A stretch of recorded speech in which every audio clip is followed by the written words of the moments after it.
লাগু হয়ে যায় তাহলে কৃষকদের আত্মহত্যা ছাড়া আর কোনো উপায় থাকবে না।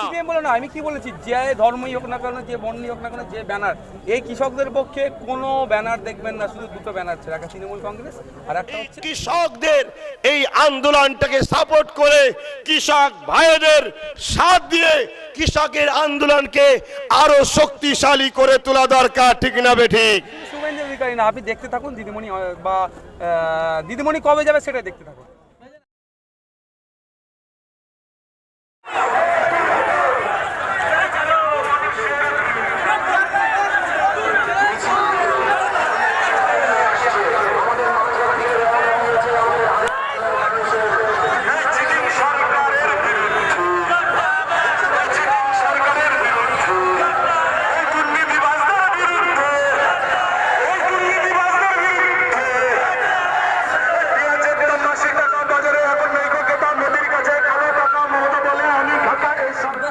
বারবার বলেন যে আমরা সম্প্রীতির কথা বলি, শান্তির কথা বলি, অথচ আজকে আপনি মঞ্চে থেকে একেবারে হুমকি দিয়েছেন যে আপনার সংগঠনের ছেলেদের উপর আক্রমণ হলে পাল্টা আক্রমণ। কি এই হুমকি কোথা থেকে? শুধু আমার সংগঠনের ছেলেদের বলে না, আজকে মিটিংটা হয়েছে কৃষকদের স্বার্থে, ভাতের স্বার্থে, আমাদের দেশের যারা প্রকৃত হিরো তাদের স্বার্থে এই আন্দোলনে আসার জন্য কিছু ডিস্টার্ব হয়েছে।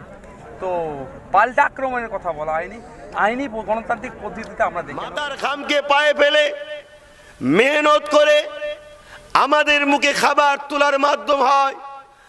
আজ গোটা 22 দিন ধরে দিল্লি, ভারতবর্ষের রাজধানীতে, তারা আজকে এই কঠিন ঠান্ডাতে, আমার আপনার রাজ্য থেকেও দিল্লিতে অনেক গুণ ঠান্ডা বেশি, যারা থাকে খোঁজ নেবেন, এই রকম একটা ঠান্ডার জায়গায় আজ আমার কৃষক বন্ধুরা, কৃষক সাথীরা, কৃষক ভাইয়েরা, তাদের আন্দোলন, তাদের দাবি, যে বিলটা করা হয়েছে ওই বিলটাকে প্রত্যাখ্যান করতে হবে, ওই বিলটাকে বাতিল দিতে হবে। আমি জানতে চাই, আমাদের প্রত্যেকের মানবতার দায়িত্ব, আমরা কৃষক না হতে পারি, আমাদের কারো দাদা কৃষক, কারো নানা কৃষক, কারো চাচা কৃষক, কারো মামা কৃষক, কারো কাকা কৃষক, কেউ না কেউ আমাদের পরিবারে কৃষক জড়িয়ে আছে। আজকের এই বিলটা কৃষক বন্ধুরা যে আন্দোলন করছে বাতিল করতে হবে। কেন আন্দোলন করছে? এই বিলটাতে কৃষকদের জন্য ক্ষতিগ্রস্ত আছে। এমনি তো স্বাধীনতার পর থেকে আত্মহত্যা করে মারা যাচ্ছে, কিন্তু এই বিলটা যদি লাগু হয়ে যায় তাহলে কৃষকদের আত্মহত্যা ছাড়া আর কোনো উপায় থাকবে না।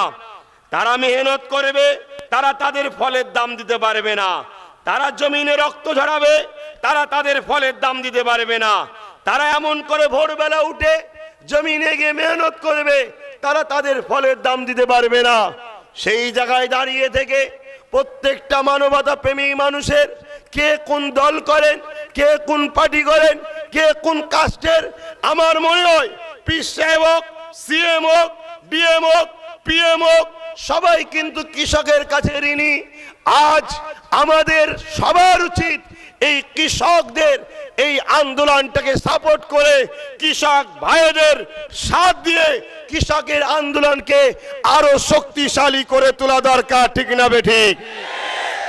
আজকে আপনাদের এই কোতলপুর গ্রাম পঞ্চায়েতে আজকে আপনারা প্রমাণ করে দিলেন যে আমরা কৃষকদের সাথে আছি। হয়তো আপনাদের 2 ঘন্টা সময় গেছে, কিন্তু আপনারা ঋণ মুক্ত হচ্ছেন। আপনাদের সবার উপরে কৃষকের ঋণ আছে, আজকে সেই সুযোগটা পেচ্ছেন ঋণটাকে মুক্ত করা। কিন্তু আজকে কোতলপুর পঞ্চায়েতে করে ক্ষান্ত হলে হবে না।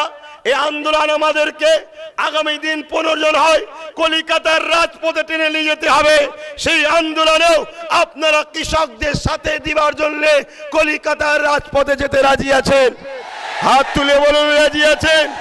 এটা আপনাদের এহসান হবে, ইনসানিয়াত হবে, ইনসাফ হবে আপনাদের। মনে রাখবেন, এই দেশটাকে বাঁচিয়ে রেখেছে কৃষক। কৃষকদের ভূমিকা দেশে সবথেকে বেশি। এদেশে সবথেকে আর্থিক উন্নত, আর্থিক সহযোগিতা কৃষকরা দেশকে দেয়। এদেশের সেনাবাহিনী কৃষকদের সন্তান, এদেশের প্রশাসন বেশিরভাগ কৃষকের সন্তান। আজকে সেই কৃষকদের উপরে অত্যাচার হচ্ছে। মনে রাখবেন, কারো উপরে অত্যাচার হচ্ছে বলে আমি চুপ থাকতে পারি না। আমি সেই ডিপার্টমেন্টের না হলেও আমার দরদ যদি মানবতা থাকে তার সাথ দেওয়া এটা আমার দায়িত্ব।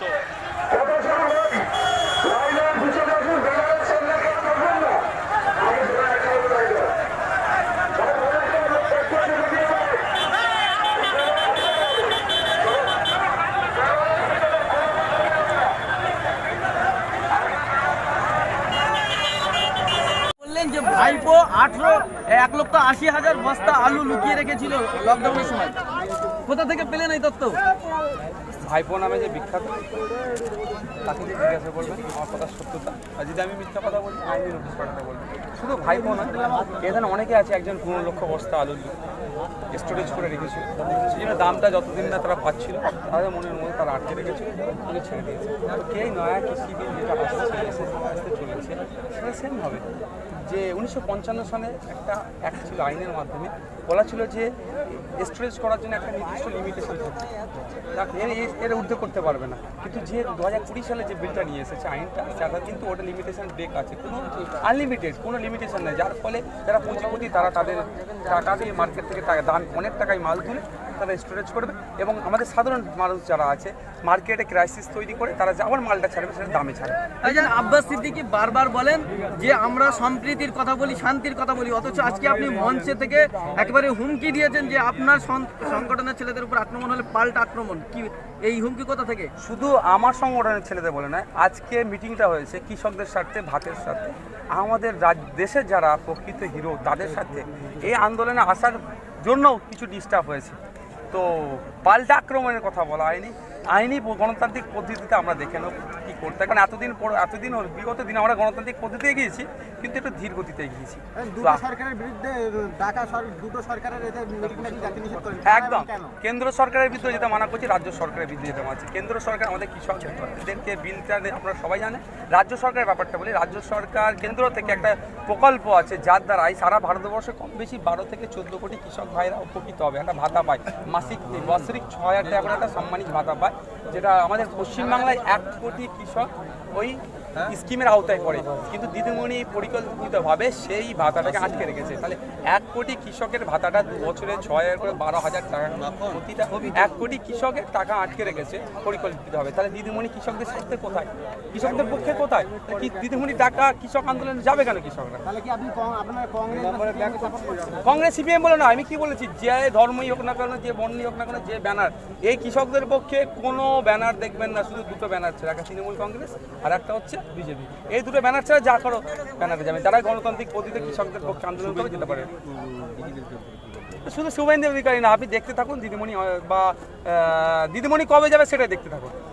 আজকে ভাঙড়ে কৃষক বিলের বিরুদ্ধে আপনাদের যে মিছিল, প্রচুর লোক এসেছেন, কত লোক হয়েছে বলে আপনারা আশা করেন? দেখেন ভাই, এর আগে আমাকে অনেক কোশ্চেন করেছে, I have no idea about it. আমি এই সম্বন্ধে কত লোক কোথায় ধরে এই সম্পর্কে আমার কোনো আইডিয়া নাই, শুধু আমি বলতে পারছি। তবে আমি এটা জোর গলায় বলতে পারবো, যতটুকুই লোক বেরিয়েছে, যদি 5টা লোকে বেরোয় ভাঙড় বিধানসভা থেকে বেরিয়েছে, আর যদি 5,000 লোক বেরোয় সেটাও কিন্তু ভাঙড় বিধানসভা থেকে বেরিয়েছে, আর 5 লাখও যদি আজকের দিনে লোক বেরোয় সেটাও কিন্তু ভাঙড় বিধানসভা থেকে। যদিও 2,60,000 মতো কম বেশি ভাঙড় বিধানসভায় লোক বসবাস করে, কিন্তু যেটাই বেরিয়েছে সেটাই কিন্তু ভাঙড় থেকে বেরিয়েছে। শাহজাহানগর থেকে তাড়াতাড়ি কোশ্চেন মোটামুটি আজকে যেভাবে লোক বেরিয়েছে, আপনাদের কি রাজনৈতিক পথ চলা কি এখান থেকে শুরু হয়েছে? দেখুন, আজকের দিনে নয় তো, আজ থেকে তো 2-3 মাস আগে থেকে আমাদের রাজনৈতিক পথ চলা শুরু হয়েছে। তবে এটা তো যদি এটা আপনারা রাজনীতিক মনে করেন তো রাজনীতি ভাবে নেবেন, এটা কিন্তু কোনো রাজনীতিক প্রোগ্রাম নয়। যখন দল ঘোষণা হবে রাজনীতির ব্যানারে আসবো, দেখবেন এর দুডবল লোক নামাবো তখন। আপনার ভাই বলেছিলেন যে ডিসেম্বরে দল ঘোষণা হবে, এখন ডিসেম্বর 31-31 মাস যাবে, 31 মাস যাচ্ছে আদান হচ্ছে, তো ওই সময় দেখে দেবেন। আমি উনি কেন্দ্রের স্বরাষ্ট্রমন্ত্রী, ওনাকে শুধু আমি আমার পক্ষ থেকে এটা বলবো, দেশের অবস্থা আজকে এতটাই শোচনীয়, বিশেষ করে রাজ্যের অবস্থা, ধর্মগুরুদেরকে পাইলট কার নিয়ে ঘুরতে হচ্ছে। মানে গণতন্ত্র বলে কিছু নেই, আইন ব্যবস্থা বলে কিছু নেই, যাতে আইন ব্যবস্থা ঠিক হয়, ঠিক থাকে, মানুষ তার বাক স্বাধীনতা ফিরে পায়, মানুষ তার ভোটটাকে সঠিক জায়গায় দিতে পারে, মানুষ ভালো খারাপের বিচার করার ক্ষমতা যেমন আছে, বই প্রকাশ করতে পারে, এই দিকটা এক কথা, আপনি আইন শৃঙ্খলাটার ব্যবস্থাটা আরও ভালো করে দেখার চেষ্টা করুন। একটা মিটিং থেকে বলেছেন যে